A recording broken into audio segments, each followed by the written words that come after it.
Want to know the 7 benefits of being your own boss? You're going to find out on today's episode. Today's episode is brought to you by ProWriting Aid. Save thousands of dollars on an editor by using the best tool in the business at servemaster.com/ProWriting Aid. Are you tired of dealing with your boss? Do you feel underpaid and underappreciated? If you want to make it online, fire your boss and start living your retirement dreams now, then you've come to the right place. Welcome to Serve No Master Podcast, where you'll learn how to open new revenue streams and make money while you sleep. Presented live from a tropical island in the South Pacific by best-selling author Jonathan Green. Now, here's your host. I spent the last 10 years as an entrepreneurial Ronin. 10 years with no one in charge of me, no one in power over me, no one able to tell me what to do. And I've learned a few things over that decade as I've moved from 29 to 39. And I want to share those lessons with you today. The biggest benefits, the biggest perks of being your own boss. There's just something about a job where you're your own boss that's freeing and exciting. Most of the time, we're taught about all the downsides of being an entrepreneur, all the dangers and the risks. What if it goes wrong? What if it goes bad? There's no safety net. So you don't need to hear that stuff from me. What you need to hear is what I've learned from a decade of living without a net. And I'll be completely honest with you. The house I live in right now is bigger than I'd ever thought I'd have. I never thought my life would be this good.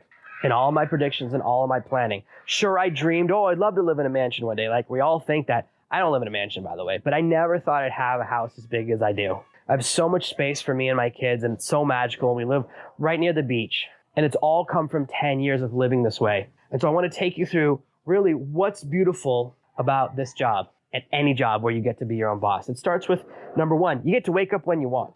When I first started this business, I would get up around 2 PM. I was a real night owl. And I would just do massive night sessions, just crank when it's quiet because you can get the most work done because your phone's not ringing and people aren't trying to distract you and you can just get so much done. And I would just pound and grind and spend so much time on my computer.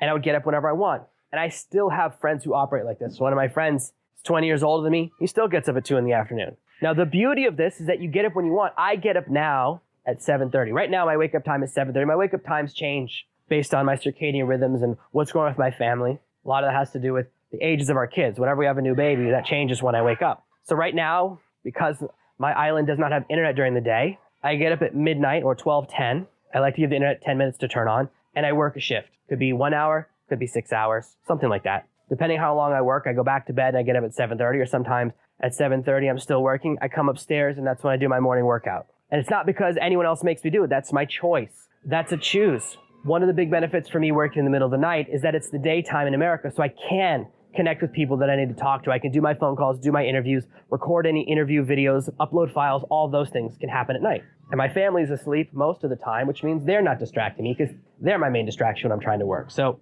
whenever you want to get up, whatever your time is, whether you want to get up at 6 AM, whether you want to get up at midnight or when you get up at 2 PM, you can work the schedule that matches your lifestyle. If you want to party all night, work in the afternoon for 6 hours and then go back to the next party or the next club or the next house party, you actually can. So you have that amount of control over your time. You can live an alarm clock free lifestyle. Think about how you felt every Saturday morning as a kid. Most kids, right? We can sleep in as much as we want. Then we get up early because we want to watch them Saturday morning sweet cartoons. So it's like a nightmare for your parents to wake you up at 8 AM for school, but on Saturday you're up at 5:30 because that's when the cartoons start. It's crazy, but when you're in control of your own schedule, there's this level of freedom that you have. You could treat your body in a much better way because you have control. The second perk, being your own boss, well, it comes from a wonderful movie called Labyrinth. And it's this movie that my sisters loved when I was a child, so I've seen it thousands of times. And there's a moment near the end where the girl finally realizes that the Goblin King, David Bowie, isn't as powerful as she seemed. And she says these magic words, "You have no power over me." That's the greatest feeling in the world. Every once in a while, I encounter someone who mistakenly thinks they can tell me what to do, whether they're giving me advice on how to raise my children or telling me other things because they're older than me. I always say, you have no power over me. Nobody gets to tell me what to do. Nobody can tell me what hours to work. Nobody can tell me what to do with my business. No one can tell me what to do inside my home. I'm in a situation where I have absolute dominion over my life. And as I shared with you on a previous episode, I've had bosses who treated me very horribly, who really took advantage of my ignorance and treated me in a way or took advantage of the power over me. And this comes from when I lost my job, was fired, and I was driving home in a blizzard in my new car, and I said, I never want someone to have the ability to shatter my life again. I don't want someone to have the ability to take away my revenue stream, mess up with where I'm living and in fact how I feel about myself, to judge me. Just not interested in that. It's really, really beautiful when you can live your majestic life, your version of life, your idea, your concept of freedom. Most people who listen to this podcast, read my blog, read my books, do not want my life. Most of you don't want to live on a tropical island. Most of you do not want to live in the middle of nowhere, and that's okay. Your perfect life could be selling your house, buying a van, and going to every single national park in America. I think that's a cool one. Yours might be living in the mountains or living in Alaska, or simply having no financial obligations so you can do whatever you feel like every day, work on your garden. All of those things are wonderful. It's not about doing what I actually do. It's replicating the ability to do what you want to do. That's what I want to give you, because that's one of the most beautiful and wonderful perks of being your own boss. Nobody can tell you what to do, so you can do what you're excellent at, what you're passionate about. It's so freeing. Number 3, you don't need permission to go on vacation. When I go on vacation with my family is when I want to. I've worked at a lot of different places, and you always have to apply for vacation time. And at some companies, I worked at a large company where we used to have to fill in, go through a software system, and we'd fill in an application for different days off, and the software system would randomly assign it or use some algorithm that no one could ever figure out to determine who could have days off and who wouldn't. I've worked during the Super Bowl, I've worked on New Year's Eve, I worked on Christmas. No thanks. Thanks, computer. I don't have to do that anymore. Now, when I want to go on vacation, it's not about anyone else giving me permission. It's just about logistics. It's about how am I going to get all my kids to not go crazy when we're on a plane. And the beauty of being your own boss is that I can work from anywhere. When I go on vacation, last year, we went away for an entire month. I took my kids on vacation, and the entire time I worked every single day. We had amazing adventures, and we traveled somewhere that was awesome. And the best part was there was internet all day long. I didn't have to wait for midnight. So I could work during the day or I could work at night. Just depends on our schedule. We could go to the water park all day. My kids would pass out when we got home, and I could put in some really beautiful work. And we had a really great vacation where I made more money than the vacation cost. We actually came home with more money than we left with. When you're your own boss, everything becomes an opportunity. See, when you're working for someone else and you go on vacation, if you're lucky you have a paid vacation, and if you don't, or maybe you don't get full pay on your vacation, well, then you're taking a loss, right? You're spending money, your savings are going down, and your time investment is going down. That disappears when you're your own boss. No, you get to be strategic. Most of my team will continue to work. The wheels will continue to spin. This business will continue to operate, even if I'm not available. And no matter what location I'm in, it doesn't matter. I can send them instructions and messages from anywhere in the world because we don't have an office. Everyone on my team is their own boss because they're all remote. They work their own schedules. Every time I hire a new employee, we go through this conversation. They go, oh, so do you want me to work American hours? And I said, why would you do that? I don't work American hours. I said, here's what it is. I expect you to respond to any message within 24 hours. If we have a big event where I need all hands on deck, which happens maybe once or twice a year, then I'll expect you to be near your phone or answering messages during that time just in case something goes wrong, a website crashes, or we have a tech support issue. Then I want everyone kind of available. But otherwise, no, work when you want. Do your hours at the end of the week. As long as you get your tasks done, I don't care if you do your entire week's worth of work on Monday. If you do 20 hours of work on Monday and sleep for 4 hours, you have the rest of the week off. What do I care? I don't measure my team based on traditional business metrics, them working a consistent set of hours across the week. I just look at, did they complete the number of tasks I expected them to complete, in the amount of time I expected them to complete them. That's it. Simple formula. Did you get your list of tasks done? Did it take you the amount of time it should have taken you? Great. Then you're done. So you can have control of your own schedule and be your own boss, even when you're working for someone else as a remote employee. It's another perk of being your own boss. Number 4, no one steals credit for your work. There's nothing like having a really good idea, telling it to one of your coworkers to get their feedback, and then suddenly they are in the boss's office getting the praise and the promotion, the high fives and the pats on the back. Doesn't feel good. Or maybe you've done really hard work on a project or come up with a really good idea or saved a bunch of money in a project, and your boss takes all the credit. Why shouldn't they? They hired you, so they should get the credit for every idea you have. They own your ideas as well as your soul. Doesn't feel good when you're not in control of your output, when you can't control the message on what you do. If I have a podcast episode that's not any good, I can just not release it. I have that power. If I have a book that gets a bunch of bad reviews, I can take it down from the shelves. I can control the messaging that goes out to the world, so I can control the credit that I get. That's the power that you deserve. You deserve to be your own boss. You deserve to have people hear your message, to hear what you're actually saying, for you to get credit for your really good ideas. For far too long, far too many of us have worked for people and corporations and organizations and conglomerates that don't reward us for our action. Oftentimes, when we have really good ideas and we speak up, we get punished for those. And then when it turns out our idea would have worked, our boss gets mad at us because we didn't speak up loud enough earlier on. There's no way to win in those environments. Who wants to be trapped in that type of place? Number 5, your own dress code. I shoot a lot of videos. I do a lot of video content. If you watch the other videos on my YouTube channel, if you watch closely, you'll notice that I only own one shirt. I've turned it a little bit into Inspector Gadget or any cartoon character from my childhood where I have one outfit. If you open my closet, it's just 50 Inspector Gadget coats.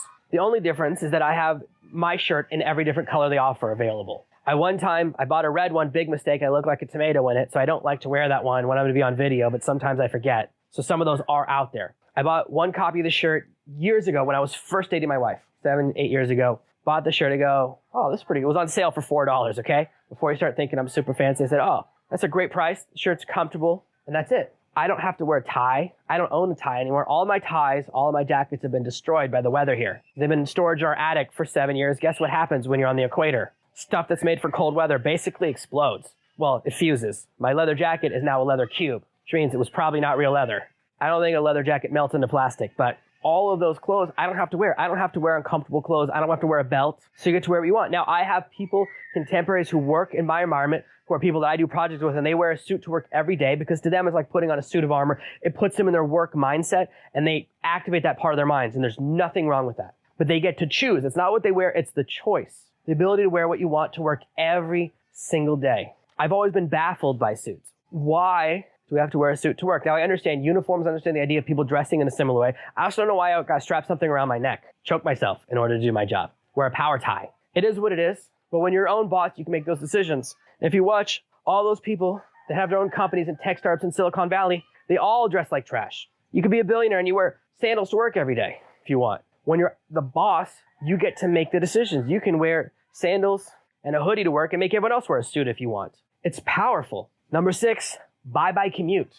I went to university near the nation's capital, near Washington, D.C., and some people who live in that area drive 2 hours to work and 2 hours from work every day. 4 hours? No thanks. Wow, that's time you should spend working on your business if you're stuck in one of those commutes. When I was living in London and teaching at one of the universities I worked at, it took me 45 minutes to get to and from work. I didn't even live that far away. I could have walked it probably in an hour. And sometimes you're on the subway, or they call it the tube, and it's so crowded and it's so hot and just so horrible. There's nothing about commuting that I like. I don't want to learn how to shave in a car. I think of commuting as time thrown away or time wasted. And that's unfortunate because your most precious resource is time. The fact that you spent time listening to me, that's the greatest honor you can give me. Investing time in me by listening to what I have to say, it's a great kindness and it means a lot to me. That's why I try not to waste your time. That's why I try to be as efficient and lean as I can when I record these. I even have my audio editor remove long silences because I don't want to waste any of your time. If I'm spending too long thinking about the next thought or planning how I'm going to say a phrase, I don't want you to lose that time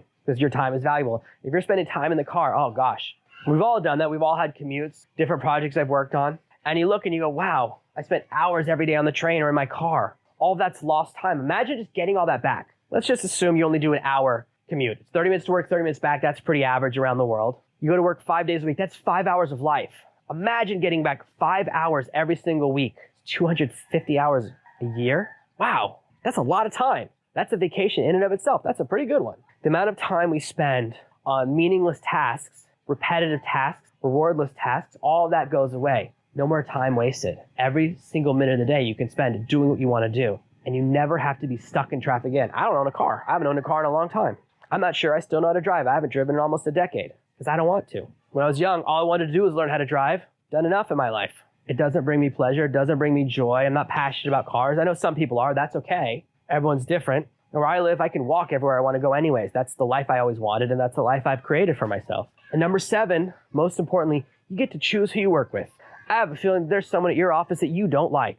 Every office I've ever worked in, there have been people I don't like. When I first started building my own business, I'll never forget this. One of my first clients was building a website. I was helping them with that project, and he'd gone to the same school as me. He graduated from the same high school as me 10 years earlier. And he started talking to me like an employee, and even worse, he started talking to me like a freshman. He was a senior. Now, where I went to high school, I got hazed a lot, okay? I don't need to tell those stories. It was a good old boys type school in the South, and I definitely went through all that stuff. And I said, hold on, man. I'm not a freshman anymore. I went through the whole thing. I was at the bottom. I worked my way to the top. No way I'm going back to the bottom. And for $1,000 a month, I'm not your employee. I'm a consultant for that price. You get a little bit of my attention. You know what I did?